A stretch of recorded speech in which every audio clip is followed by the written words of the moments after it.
Today's video, we will be covering section 1.7, which is the last section of the chapter, and then we will have our test.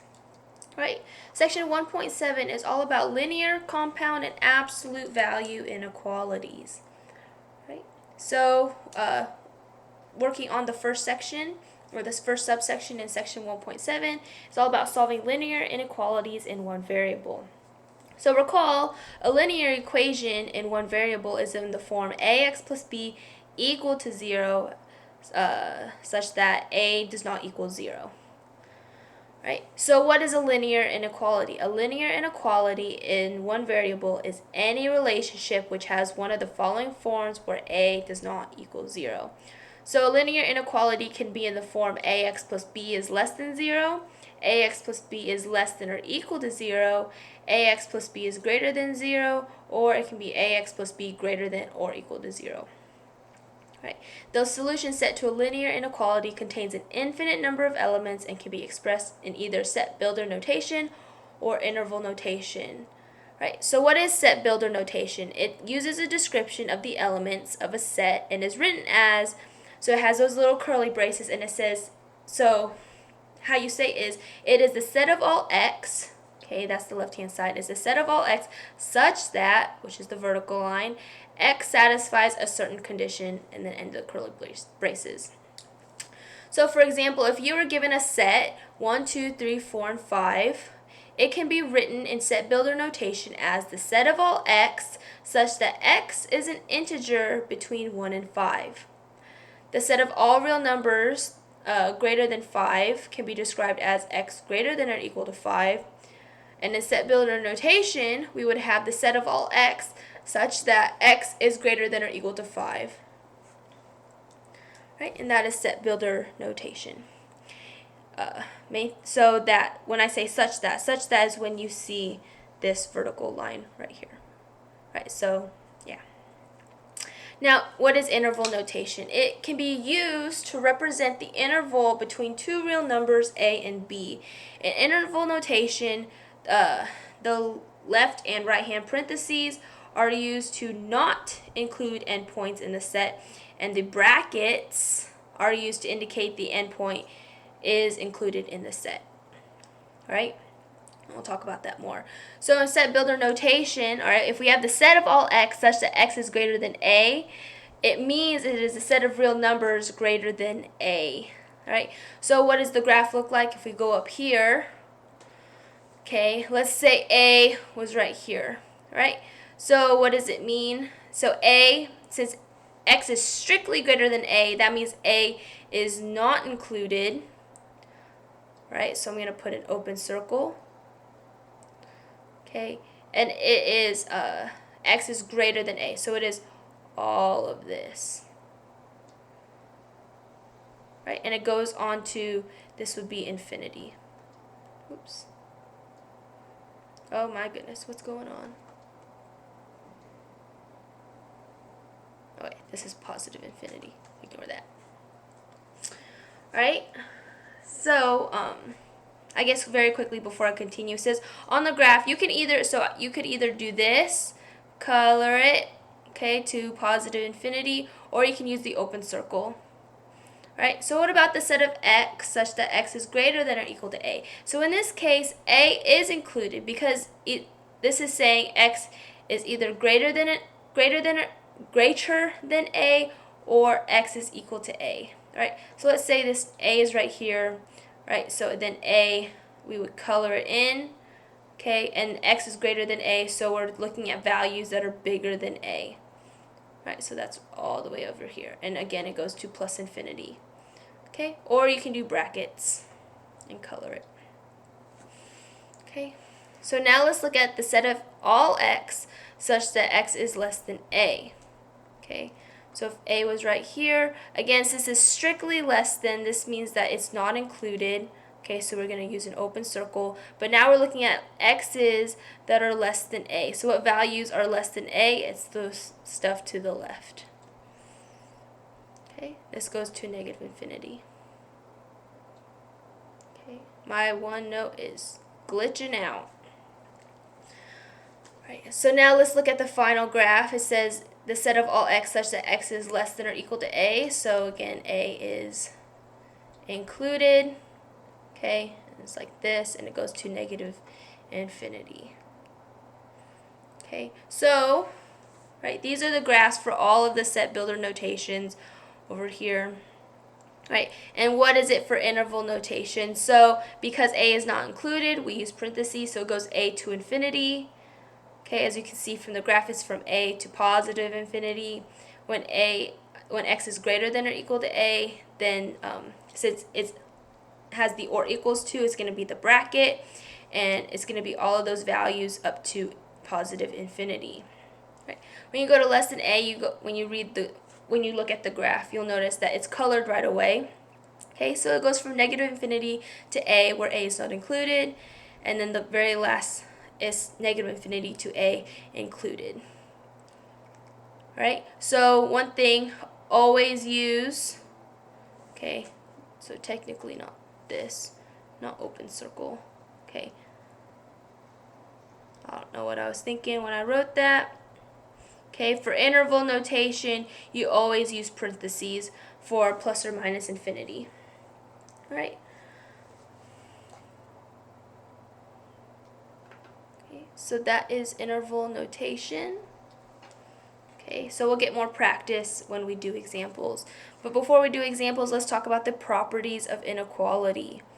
Right, so let a, b, and c represent real numbers. Okay, so the first property is if x is less than a, then a is greater than x. Right, so how do we get that? So instead of reading from like left to right, okay, to get a on the left-hand side, you would just read this from right to left. So you would say a is greater than x. Okay, just make sure that the sign follows. Okay, I don't know, when I learned inequalities, they talked about like the little alligator with the teeth, right? Just make sure that it follows. Okay, so this is not the same. Okay, they're not equal. Okay, because this one is saying x is greater than a. Okay, so just make sure it follows. So a, and then it's still eating a, and then x. Okay, the second property says if a is less than b and b is less than c, then a is less than c. So if a is 1, let's say b is 7, and then c is 20. Right? So if 1 is less than 7, okay, 7 is less than 10 or 20, then obviously 1 is going to be less than 20. Right? And then for the third one, a is less than b and c is less than d, then a plus c is less than b plus d. So let's add something. So I have d, I don't know, is equal to 25. Right, so a is so 1 is less than 7, yes, and 20, right, yeah, and 20 is less than 25. If I add those, so if I have 1 plus 7, is this less than 20 plus, ooh, man, I am not, wrong thing, let me rewrite it. It says a plus c, so 20, is this less than 7 plus 25? Right, I get 21 less than 32. Right, these are using concrete numbers, so this still holds. Okay, so now for the fourth one, it says a less than b, then a plus c is less than b plus c, and a minus c is less than b minus c. Right, so it's kind of like the additive property.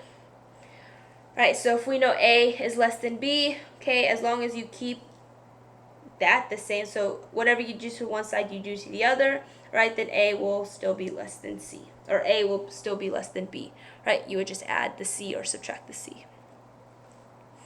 Right, for number 5, if c is positive and a is less than b, then ac is less than bc, and okay, and then when you divide the c's over, okay, so if I have AC less than BC, if I want to divide, wait, hold on, geez, not that. Okay, so it works. So, sorry. If C is positive and A is less than B, then either AC is less than BC and A over C is less than B over C. Right? So because C is still, like C is positive, right, then it's fine. So if A, I don't know, let's say it's 2, B is 3, okay, and C is going to be greater than 0. So let's say C is 10. Right? So we know 2 is less than 3, right? So if I do A times C, so 2 times 10, okay, and then 3 times 10, okay, is this less than, I would get 20 is less than 30. Okay, what about the A over C is less than B over C? If I have 2 over 10, is this less than 3 over 10? Right, and that is. So this one, the left-hand side just has a tenth more than the left-hand side. Right, but what about if C is negative? Right, so take the same example, say A is 2, B is 3, but this time let's say C is negative 10. Right, then in this case AC is greater than BC and A over C is greater than B over C. So why? Okay, so I have, so using a concrete example, okay, I have 2 times negative 10, right? Is this greater than 3 times negative 10? Okay, I have negative 20. This is definitely greater than negative 30, right? I know some of you might think, well, 30 is bigger, right? But look at this number line, okay? The greater to the left it is, the smaller it is. So negative 20 would be right here, and then negative 30. Okay, so this is smaller than negative 20. Okay, and what about A over C, B over C? So I have 2 over negative 10. Is this greater than 3 over negative 10? Okay, again it is, and it's greater by a tenth. Right, so these are all the properties of inequality, and the statements are true the statements are true, expressed with symbols greater than, less than or equal to, and greater than or equal to. Right, so now that's all the notes about inequalities. So let's apply some of that and do some examples.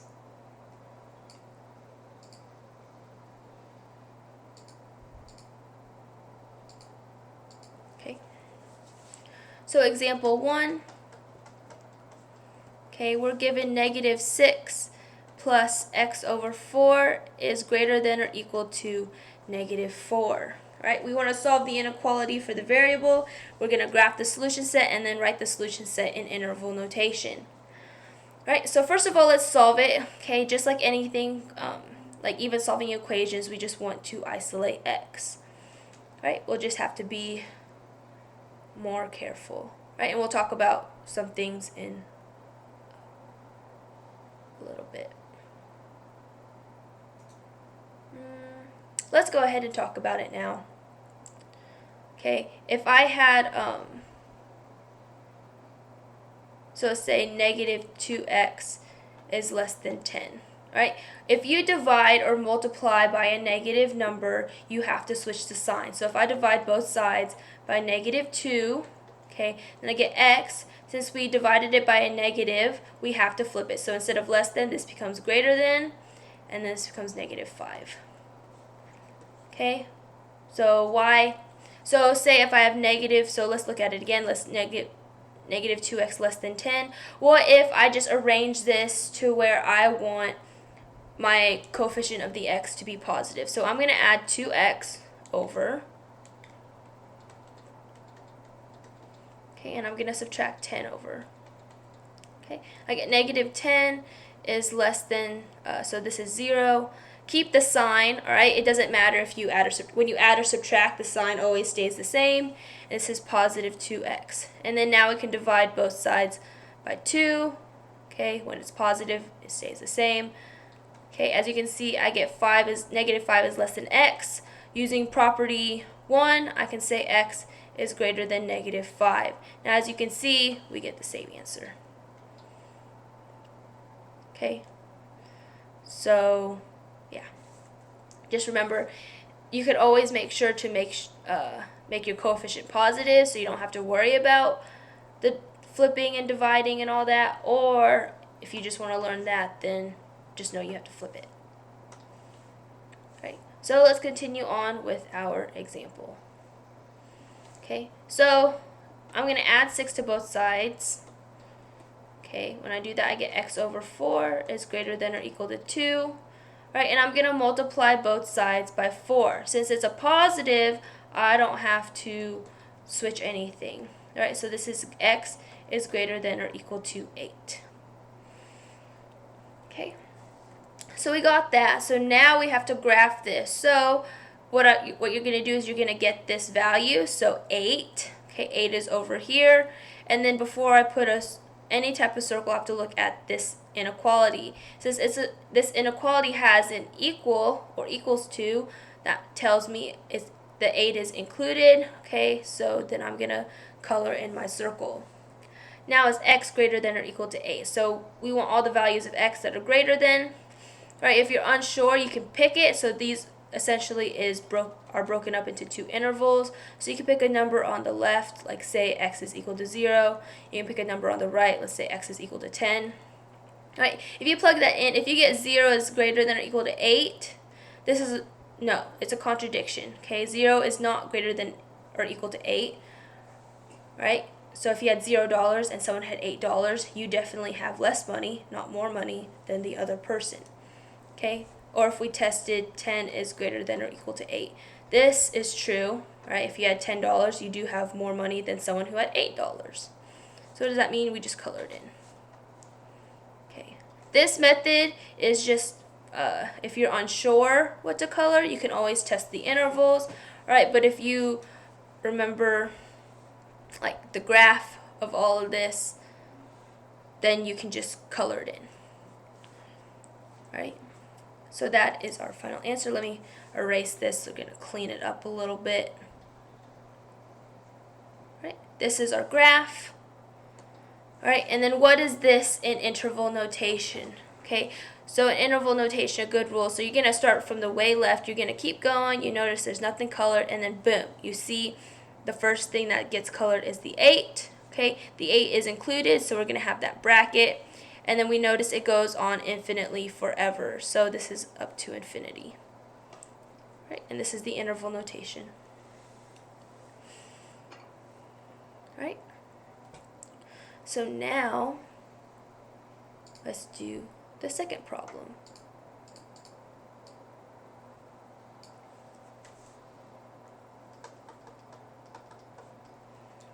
For example 2, I'm given 5 times 4 minus x plus 5x is greater than or equal to 23. Right? So again, we want to solve this as if we were solving an equation. We just have to be careful with this inequality and that multiplying or dividing by a negative rule. Right? So I'm going to distribute. So I notice there's this x that's trapped in these parentheses. So I'm going to distribute this. When I do that, I get 20 minus 5x plus 5x is greater than or equal to 23. Minus 5, if I combine like terms, I get minus 5x and plus 5x, that's 0x. So this is just 20 greater than or equal to 23. Okay, this is a contradiction. This can never happen. Right? So what does this mean? Since this can never happen, this is no solution. Okay, so you have a blank graph. If they asked, so yeah, if this was a graph, it's just blank. And interval notation, it's nothing. Right. Now, let's look at example 3.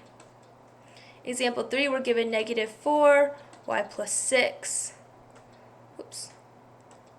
plus 33 is strictly less than 4, 3 minus y. Right? Again, I'm going to distribute because the y's are trapped in the parentheses, so I get negative 4y minus 24 plus 33 is less than 12 minus 4y. Okay, combine like terms, I get negative 4y, negative 24 plus 33, that's plus 7, it's less than 12 minus 4y. Okay, I'm going to add 4y to both sides. Okay, I'll show it like that. Okay, negative 4y plus 4y, that's 0, so I'm left with 7, less than 12. And then negative 4y plus 4y, that's also 0y. Right, so when we go like this, there's no y to solve for, right? But we're left with 7 is less than 12, right? 7 is always less than 12. So what does this mean? This means all real numbers.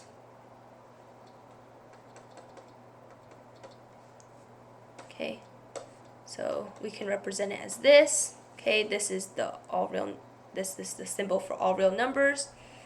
All right, so if we're given a number line, so let me copy this. Okay, if we're given a number line, what does it mean? It means the whole thing is gonna be covered, right? The whole real number line is going to be covered. Okay, an interval notation, when we look at it from left to right, left it's already immediately covered, so this is negative infinity, keep going, and it goes to infinity.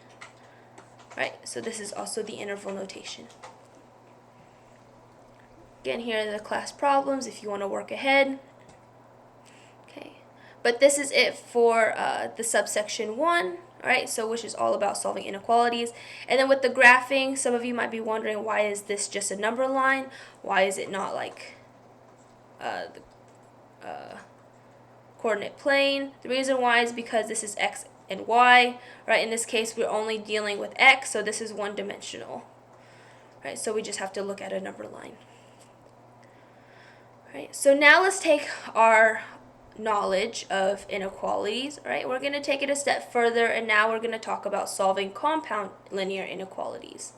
Right, so compound linear inequality, it's statements with two or more inequalities joined by the word and or the word or. Right, so yeah. And then also another definition is the union of sets A and B denoted by A union B, right, so it just looks like a U, is a set of elements, like a big U, is a set of elements that belong to set A or to the set B or to the both sets A and B.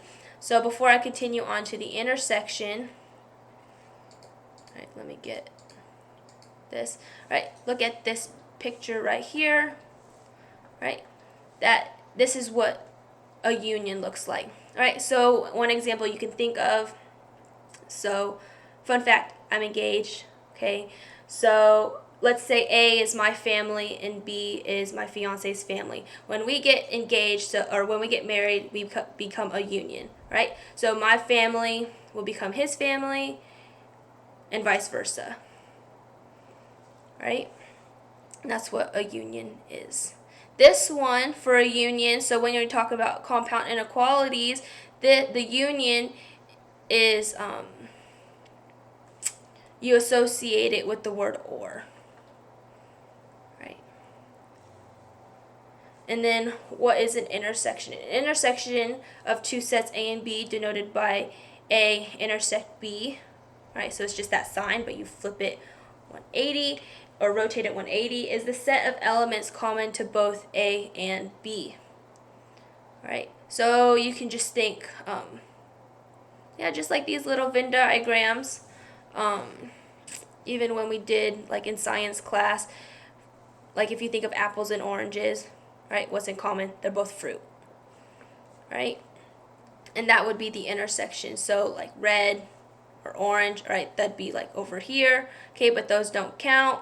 Okay, we just want to focus on the things that are in common.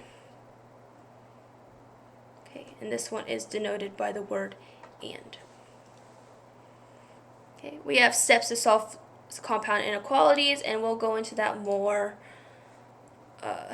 when we do examples. All right, so let's look at the first example. Okay, the first example, I'm given 1/4 y is strictly less than -1, or we have 3 plus y greater than or equal to 5. Okay, again, it says to solve and then graph the solution set and write the solution set in interval notation. So let me get a graph real fast.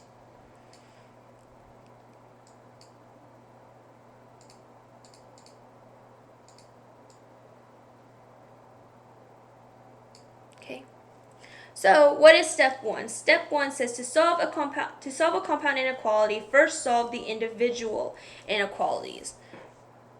Right? So it's kind of like when we do that x plus 4 is equal to 0 or x minus 3 is equal to 0. Okay? When we apply the zero product property, what do? We just solve for it individually. Okay, that's what we're going to do here. We're going to look at each inequality and we're going to solve for it individually. So over here, 1/4 y is less than -1. All right, to get y, to isolate y, I like to have a coefficient of 1 and an exponent of 1. I'm going to multiply both sides by 4. When I do that, I get y is less than -4. Okay. Or, and then over here, to get y by itself, I'm going to subtract 3 from both sides. When I do that, I get y is greater than or equal to 2. Okay, so this was step 1.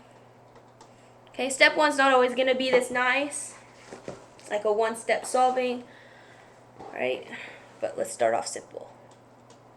So now, what is step 2? So step 2, we have an A or a B. All right, so if the two inequalities are joined by the word and there's the other one if it's joined by the word or.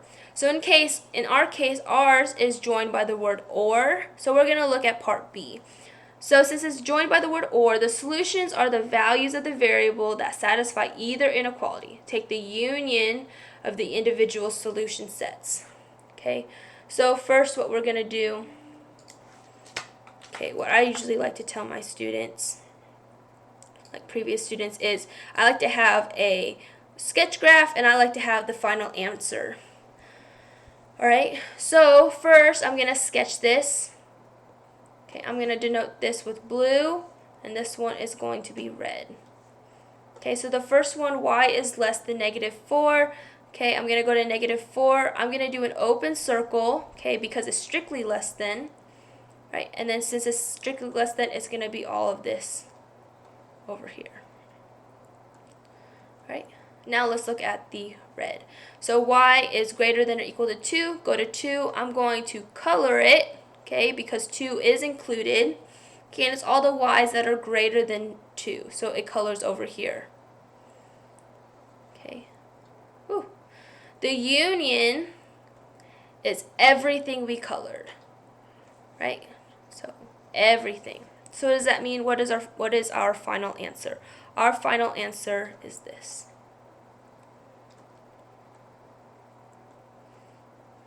Okay. And that is our solution. If I wanted the interval notation, again, we want to go from left to right. Okay, so this is -infinity to -4, not including 4.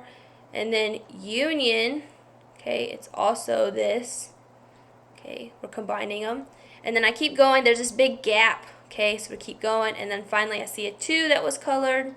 Okay, so I'm going to put 2. I'm going to put the bracket because 2 is included. And it is colored up to infinity. Right, so this is also the interval notation. Right? So before we continue on, I want to ask, so what if this was or? What if it was y less than -4 and y is greater than or equal to 2? Right, for and, it has to apply to both. Alright, so they have to intersect. Over here, okay, nothing ever intersects.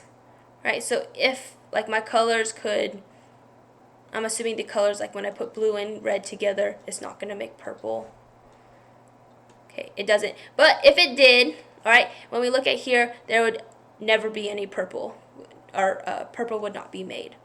Okay, so for our, over here, our solution, okay, it would be the null space. Okay, there's no such y's that satisfy both of these conditions, right? And if I was given that number line, okay, it would just be blank. right? And that is if we use the word and.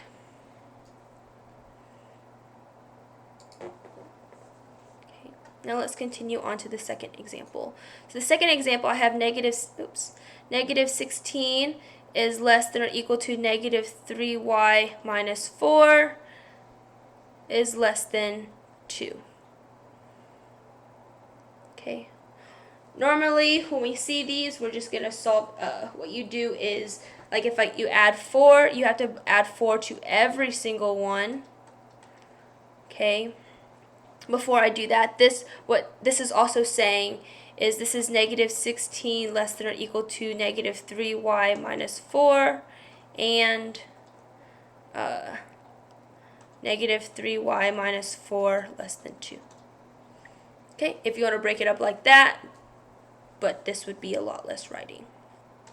Okay, so if I add 4 to both sides, or every single side, I get negative 12 less than or equal to negative 3y less than 6. Okay, I'm going to divide every single side by negative 3. Okay, so this becomes 4. Since we divided by a negative, this less than or equal to becomes greater than or equal to. This is y. Also, this less than also becomes greater than negative 2.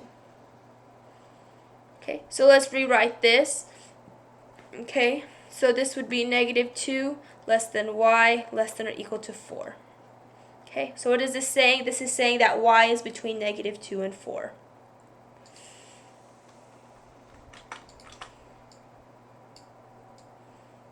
Okay, so to graph it, this would be right here and right here. Okay, y is greater than negative 2 and y is less than or equal to 4. So then it'd be right here. Okay, or we can use purple. Okay, so y, if we solved for this, okay, we would still get negative 2 less than, oh, that's not it. This would be 4 greater than or equal to y, and then this one would be y is greater than negative 2. Right? So if we use that graph, okay, if we did it this way, okay, for 4 greater than or equal to y, that is also saying y is less than or equal to 4. Okay, so then it would be all of these values. Okay, for blue, I have y is greater than negative 2. Okay, strictly greater than, so it's going to be an open circle, and we're going to color over here. Okay, as you can see, when my two colors meet, it is right here. Okay, and this would be our final graph. Okay, but a good rule of thumb, if you're given an inequality like this, okay, like this, it usually means between. Okay, so you always end up with a graph similar to this.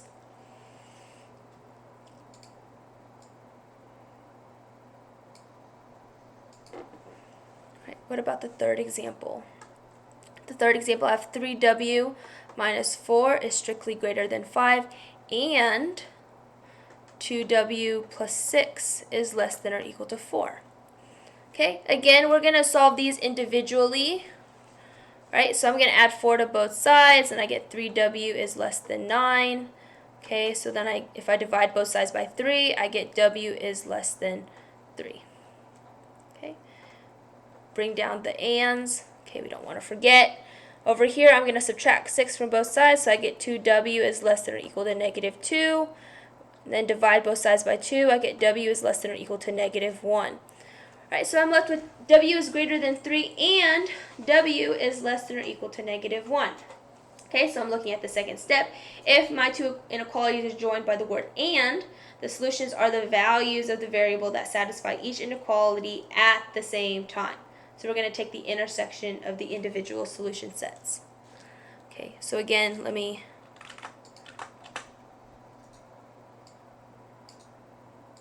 get this. Okay, ooh, sorry. I guess getting ahead of myself. I never gave you guys the interval notation over here. The interval notation would be negative 2 to 4. Okay, you keep like going from left to right, you're going, and you see that the first thing that's colored is the -2, but -2 has an open circle, so we have a parentheses. We keep going, and we notice the color stops at 4. Alright, so this is it. Alright, back to the third problem. So again, I'm going to call this red. I'm going to call this blue. Okay. So W greater than 3, so I'm going to have 3. It's greater than, so this is an open circle, and it's all the W's that are greater than this value, so it's going to be colored over here. Okay. I have W less than or equal to -1, so we're going to color that in, and it's all the W's that are less. Okay. Remember, so and is the intersection. It is what is in common for both. Right? As you can see, they never overlap. So what does that mean? Our final graph has nothing. It is empty. Right? So it is this. Right? It's the empty set. Okay, and then yeah.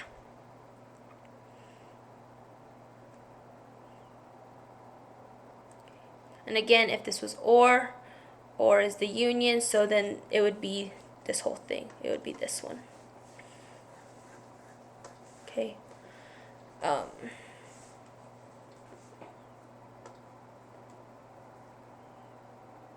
Do I need it? Nope. Okay, this is the graph. It's an empty graph, and then this interval notation, you can just say it's an empty set. Okay, because there's no solution. Right. Now let's talk about the final problem of the day. So the final problem, I have 3t minus 5 is less than or equal to -2, and I have -4t is strictly greater than 16. Right, again, let's just solve these individually. So I'm going to add 5 to both sides. I'm left with 3t is less than or equal to 3. Okay, so then t is less than or equal to 1. Bring down the ands. Okay, I'm going to divide both sides by -4. When I do that, I'm left with t is less than -4. Okay, don't forget to switch your signs. I'm just going to bring this down. There's nothing else I have to do. Okay, but I want these to line up.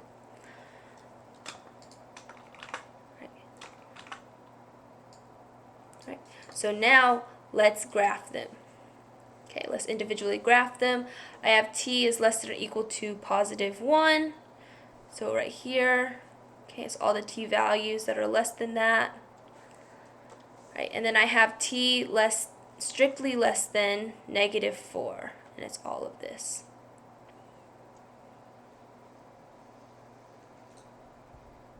Alright, so what would our and be? Remember, and is the intersection. It is what they have in common. Okay, so over here, so this red, it's just red, kick it out. Right, so yeah, it's just all of this. So some of you may be asking, would the -4 be included or not included? Right, so how could we test that? If we test t is equal to -4, I have -4 less than or equal to 1. This is true, right? -4 is definitely less than or equal to 1. But I have -4 strictly less than -4. This is not true, right? Because -4 is not strictly less than -4. It is equal to -4. Alright, therefore this is not true. Okay, this is true. So since they're both not true, what does that mean? -4 is not going to be included. Okay, so that makes sense because, yeah, this open circle means not included, and just because the red's in there, right, both of them have to agree. Right, so this is our solution, and what would the interval notation be? It would be -infinity to -4, okay, with parentheses. Right, so before I leave, because I know with the compound inequalities it can be kind of confusing. I know the best way to honestly master it is just to practice. I know people hear that a lot, but it is true. Okay, because I can only show you guys so many examples. Right, but I want to show you one more before we leave. Alright, so what if I have t is less than or equal to 1 or t is less than negative 4? So again, okay, I guess I can, I'll just rewrite it, it's fine. So I have this. Oh man, you guys. Alright, this was actually wrong. I colored 3 for some reason. This should have been 1. It goes all the way over here. Alright, so let me continue. This one goes here. And negative 4 is right here. Okay, so what does OR mean? OR is the union. OR is everything that you see. Okay, so what would my final solution be? Since it's everything I see, it's going to be negative 1, alright, all the way. Right. Some of you may be wondering, would this negative 4 still be included? Yes, it would, okay, because it's still colored by this red. If they were both, like, right here to here and then like that, if they both had this open circle at negative 4, it would not be included. But when it comes to OR, you just need one true. Okay, so if you tested t is equal to negative 4, get negative 4 less than or equal to 1. Since this is true, you honestly don't even need to check the second one, because we just need one true for it to be included in the OR statement. Right, so what would the interval be here? It would be negative infinity to 1. Okay, so these are the graphs of, like, this would be the AND graph and this would be the OR graph. Right, and then we'll just do more examples and hopefully get more comfortable with this on Friday. Bye.